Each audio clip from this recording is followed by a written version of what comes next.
As he slammed to the floor, he thought about the decisions that had led him here. The past few days, would he have made a different choice? Would it have spared him this? Ananias saw it before he heard it. A blue notification badge on his phone. The fellowship WhatsApp group had exploded while he was at the market. 17 messages. 32. The little red bubble wouldn't stop climbing. He stood there among the tomato sellers and the cassava peelers, his cloth bag growing heavy in his grip, sweat already beginning to pool at the base of his neck in the thick afternoon heat. The market smelled of red dust, overripe fruit, and the sharp tang of fish from the stall 2 rows over. Chisom has given 100,000 naira to help build the fellowship house. 100,000 naira. The words sat there on his screen like a stone in his chest. Ananias was a lean man, weathered by 43 years of small decisions that had accumulated into a modest life. His shirt was faded at the collar, his wrapper tied low around his waist. His hands were calloused from work, real work, the kind that didn't always pay off the way you hoped. He was halfway down the red laterite road when Babatunde caught up with him, machete slung over one shoulder, his massive frame moving with the ease of a man who'd spent his life working the land. Babatunde's wrapper was indigo, expensive looking, his chest bare and glistening. Ananias, you saw? Babatunde was grinning, shaking his head in wonder. 100,000 naira. That Chisom boy, eh? You two started around the same time, Abi. When was it? 2015? 2016? Ananias made a sound that could have been agreement or disagreement. It died somewhere in his throat. Around them, the evening was cooling slightly. A breeze carried the smell of smoke from cooking fires somewhere in the compound nearby. The man is doing well, oh. His wife too. They say she's involved in something at the market now, making moves for new businesses. You should see the wrappers she's wearing these days. By the time Ananias reached his compound, the sky had dimmed to that particular orange that comes just before dusk, the kind that makes everything look like it's burning from the inside out. And something inside him had dimmed too, crystallized into something harder. All he knew was that he felt like hitting something, screaming and hiding from the world all at the same time. Sapphira was in the kitchen when she heard the gate creak. She was a woman of deliberate movements, darker-skinned, her head wrapped tight with precision, her hands always busy with something. The pot of meat and stockfish was simmering, steam rising in lazy curls that made the small kitchen feel like a sauna, and she just started on the okra and other vegetables, her knife moving in quick practice strokes. She didn't look up first, just listened to his footsteps, the way they landed heavier than usual on the concrete floor. The smell of onions and okpei hung thick in the air between them. She knew he'd seen the message. Everyone had seen it by now. But when she finally turned and caught sight of his face, that tight line around his mouth, the way he set his bag down like it had wronged him personally, she understood this wasn't about the message itself. This was about him. "You're back early," she said, testing the waters. He didn't answer right away, just moved through the kitchen like a man moving through a crowded market, taking up space without really being there. "How was the market?" she asked, turning back to the vegetables. He was quiet for a moment. Then, "Fine, fine." But his voice had that edge to it. Sapphira knew that edge. "Just fine." She kept her tone light, kept chopping. "You look like the market disagreed with you." He pulled out a stool and sat down heavily. "Did you see the message in the group?" "About Chisom?" She glanced at him over her shoulder. "God knows everybody's heart, or Ananias. It's not even compulsory. They said give as you are able." Sapphira added simply, "And the man seems to be doing well. It's easier when you have it to spare, no be so?" He flinched at that. Easier. As if Ananias didn't have it. As if he wasn't capable of the same. "We are doing well too," she said, something firm rising in her voice now. "I'm not going to let this slide." Ananias sounded like he was on the verge of discovery, his brain sifting through a number of things at the same time. "What do you mean?" She frowned. "Wait, have you got more money than you let on? Are you hiding something?" "No, I have an idea." He leaned forward. "We have that parcel of land, the one my father left. I've been thinking about it." Sapphira set down her knife. "Ananias, that's your inheritance now. Have you thought this through? That's the last thing your parents... I know what it is." His voice was firm now, some of that earlier darkness crystallizing into purpose. "But I have a plan. There are people who've been asking about it for months. I can sell it. We'll have the money." "And then what?" "Then we give properly. We get mentioned. We show that we're not part of the people struggling. We give too." He leaned forward. "Sapphira, everyone will know. The fellowship will know we're capable." She wanted to say it again, let it come from a place of generosity. And she did say it, but the words felt thinner as they left her mouth. When he went to shower, she stood at the stove, her mind distantly acknowledging the okra should come down right about now. It was beginning to catch at the bottom, but her mind had already wandered to Chisom's wife, that woman with her market dealings, her quiet confidence, the way she carried herself like someone who had arrived. Maybe this would be good. Maybe this would show them all. When he came back 3 days later with the money, Sapphira was hanging clothes on the line in the compound. The afternoon was hot and still. A lizard watched her from the fence post, unblinking. She was wringing out a wrapper, one of her old ones, faded now, when she heard him at the gate. His whole body was vibrating with something she recognized as triumph, success, the kind of energy that made him look younger, almost reckless. "It's done," he said the moment he reached her, his voice low, even though they were alone. The money felt heavy in the cloth bag he carried. "We have it, all of it." She felt something tighten in her chest. The land, gone, just like that. The inheritance from his father, the one thing that was supposed to be theirs forever, passed down to their children, now converted into naira notes in a cloth bag. "Come inside," he said, glancing around, as if the neighbors might be listening through the fence. "We need to talk about the rest." In the bedroom, with the door closed and the afternoon light filtering through the curtains in thin gold lines, he laid it out. His voice stayed quiet, careful. Outside, they could hear the sound of children playing in a neighbor's compound, the distant call of a hawker selling agege bread. "We have all the money," he said, "but it's a lot. We can't give everything, Sapphira. We also need things. The roof needs work before the rains come, and you said you wanted to fix the kitchen sink. We have to be practical." She sat on the edge of the bed, listening to him divide their inheritance into 2 piles, the one they'd present at the fellowship and the one they'd keep. The cotton sheet beneath her was worn soft from years of use. "Isn't this lying, Ananias?" Sapphira's voice was thin. "This new way, it teaches honesty. It teaches us not to deceive." He waved his hand dismissively. "It also teaches forgiveness and mercy.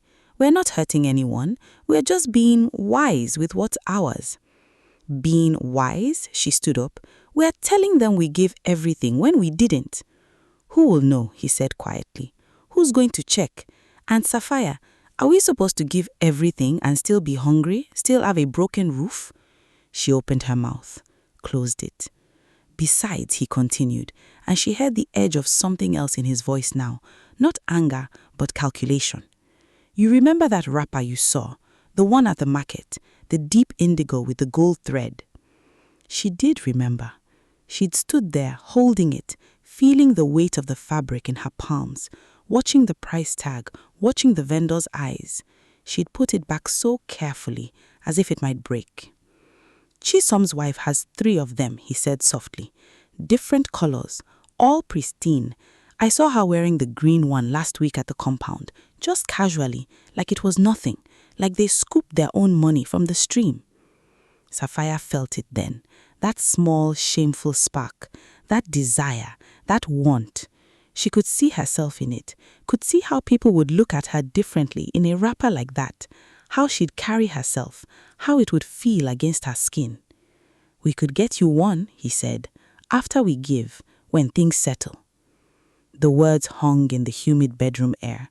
Outside, the sound of the evening prayer call drifted from somewhere in the distance, thin and haunting. She didn't say yes, but she didn't say no either. The meeting space was simple, but deliberate and functional. The concrete floor was swept clean, wooden benches arranged in a loose circle, the smell of dust and anticipation hanging in the air. Someone had opened the windows, and a breeze moved through, carrying the scent of earth after the morning's rain. Ananias arrived early, his envelope thick and deliberate in his pocket. A few people were already there, talking quietly. Among them were the apostles, Peter, solid and broad-shouldered, his skin weathered dark as old mahogany, his eyes the color of burnt amber. He wore a simple white kaftan, and there was a quietness to him that made people listen. Next to him stood young Marcus, tall and angular, still finding his way into his role. And old Kofi, grey-haired and smaller now with age, but with a presence that commanded respect. He'd been among the first to follow the new way. Ananias could see it already. The moment he handed over the money, the gasps, the way Peter would nod with that grave respect. Ananias sealed his father's inheritance. The words would travel through WhatsApp within minutes. Maybe someone would post it, a photo, a story. People would look at him differently after today. They'd see a man who gave, who sacrificed. He thought of Chisom's face when he heard, that quiet realization that he wasn't the only one capable of generosity. When the apostles gathered more formally, Peter's presence seemed to fill the space. Ananias stepped forward, his voice steady, almost practiced. "I have something to give to the fellowship," he said. "My father left me a parcel of land. For years I held on to it, thinking it was security, but I've come to understand that real security is in this new way, in what we're building together." He paused, letting the words settle. "So I sold it, all of it. I want this money to help us, to help those who are struggling. It's a sacrifice, yes, but it's also a blessing to give." He held out the envelope. Peter took it. His weathered hands were gentle with it. He looked at Ananias for a long moment, longer than felt comfortable. The air in the room seemed to hold its breath. "Tell me, Ananias, this is the full amount from the sale?" Ananias felt something shift in his chest, a tightness, a warning. But he'd committed now. His mouth was already moving. "Yes," he said, "it's all of it, every naira." Peter held the envelope. His gaze didn't leave Ananias' face. The silence stretched, not angry, not accusatory, just present, as if Peter could see straight through to the lie and was giving Ananias one last chance to choose differently. "Are you certain?" Peter asked quietly. "This is the full amount from the sale?" Ananias felt his heart hammering against his ribs. He could feel the eyes of the others in the room. He could feel the weight of what he'd just done, what he was about to do again. He could take it back right now. He could say the words, "No, actually, we kept some." The words were simple, but they would make them look less in front of these people. So he didn't. "Yes," he said. His voice was steady. "It's all of it." The moment the words left his mouth, something broke open inside him, and Peter's expression changed, just slightly, just enough. His eyes closed for a moment, as if in sorrow. "Ananias, why have you let Satan fill your heart to lie against the Holy Spirit? You have lied not just to us, but to God Himself." The words landed like a stone. Ananias opened his mouth. Nothing came out. The room seemed to tilt. His vision blurred at the edges. There was a roaring in his ears, and then he crumpled. Just like that, his body gave way, and he fell to the concrete floor with a sound like a bolt of cloth dropping. Someone cried out. There was movement, confusion, but it all seemed to happen very far away from him now. The young men wrapped his body quickly, without ceremony. They carried him out into the afternoon light. No one spoke. The birds outside seemed to have stopped singing. Sapphira arrived perhaps 20 minutes later, her bubu fresh and flattering her form. Not the wrapper she dreamed of, but good fabric. Her hair was freshly braided, small cowries woven through the plaits. She'd taken her time getting ready. Not too much, but enough to matter. She wore a touch of shea butter on her skin, and she smelled faintly of it, sweet and earthy. As she stepped into the meeting space, she noticed the crowd seemed subdued. People stood in small clusters, speaking in low voices. The air felt heavy, wrong somehow. The smell of dust was stronger now, and underneath it, something else. Something like fear. She didn't see Ananias. Had he stepped out to do something else? But they'd agreed to sit together because the apostles might ask them to stand, might pray for them specially. Before she could scan the room further, before she could ask anyone what was happening, Peter's voice cut through the quiet. "Sapphira, come here." It wasn't unkind, but it wasn't warm either. She felt every eye turn toward her as she walked over, the fabric of her bubu swishing softly with each step. Her heart had already started to quicken, though she couldn't have said why. The concrete floor was cool beneath her feet. "Sapphira," Peter said, his voice steady and grave. "Your husband brought money to us. He said it was from the sale of his father's land, the full amount from that sale." She nodded, still confused about where this was going.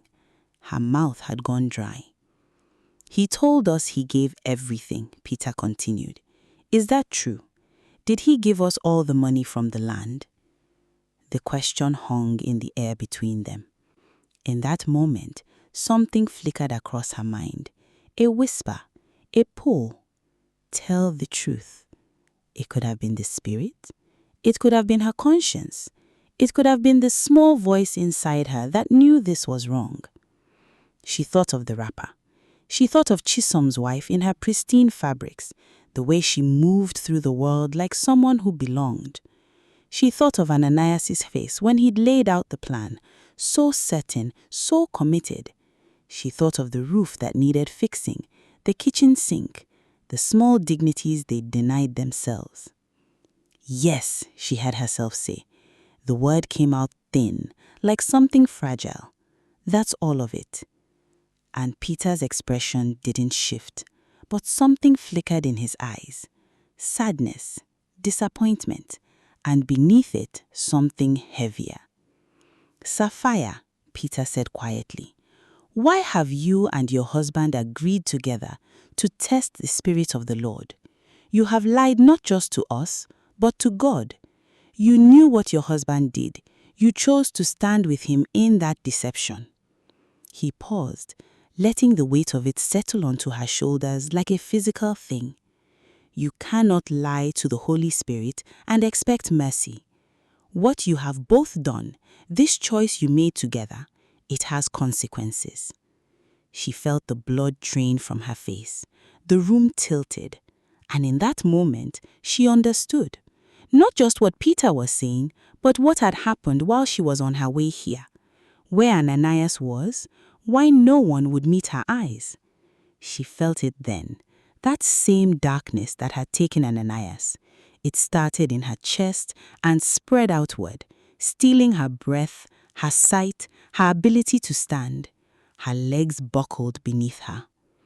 As she fell, everything that had driven her to this moment flashed through her mind in quick, sharp images.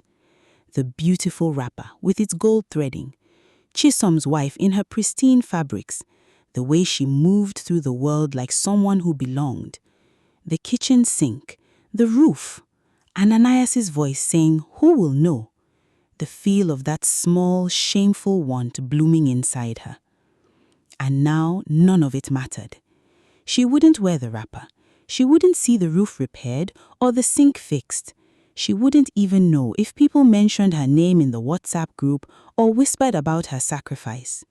She'd chosen to lie for things she would never possess, for a status she would never wear. If she could have taken it back, that one moment when Peter asked and she could have spoken truth, she would have. But it was too late. The young men carried her body out to join her husband's, and the meeting fell silent again. Thank you so much for watching. Please don't forget to like, share, and subscribe. Even with this retelling, I felt goosebumps. That moment of choice, the choice between pride and humility, between deceit and honesty, the choice between greed and contentment was so strong. And to this day, we're faced with those same choices. There's grace available now in the battle for our souls to make the right choices. Let's not waste it. See you in the next video. Bye.